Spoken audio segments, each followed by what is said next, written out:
Start. আসসালামু আলাইকুম বন্ধুরা। লোভ এমন একটা জিনিস ভাই, লোভে কিন্তু মানুষকে ধ্বংসের পথে নিয়ে যায়।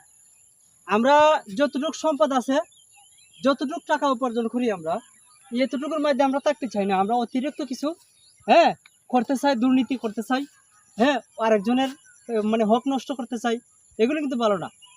আপনি এগুলো হয়তো মুনাফিকের লক্ষণ, আর মুনাফিকরা সবচাইতে নিকৃষ্ট জাতি একটা।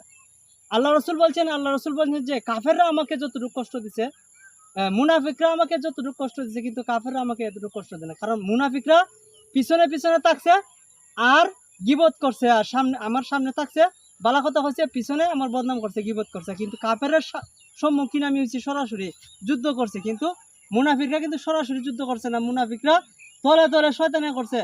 আর আমরা মুনাফিকদের কাছ থেকে কিন্তু সতর্ক থাকবো। আপনার কথা আপনার কাছে বলবে, আমার কথা আমার কাছে বলবে, এর একটা পেজ লাগাই দিবে, বুঝছেন নি? আর মুনাফিকের আলামত হচ্ছে তিনটা। এক নম্বরে কি জানেন? মানে আপনি কথা বলবেন, এটা একটা আমানত, আমানত খেয়ানত করা। দুই নম্বর হচ্ছে যেই দিকে বৃষ্টি সেই দিকে ছাতা ধরবে। দেখেন এত বড় মুনাফিক, এই যে ক্ষমতার বাইলে বাইলে বাইলে বাইলে বাইলে বাইলে হক কথা বলতে চায় না, কিন্তু সে বাইলে বাইলে চলতে চায়। এটা হচ্ছে মুনাফিকের দ্বিতীয় আলামত। তিন নম্বর হচ্ছে কি জানেন? হ্যাঁ, আপনি গরিবের হক নষ্ট করবেন।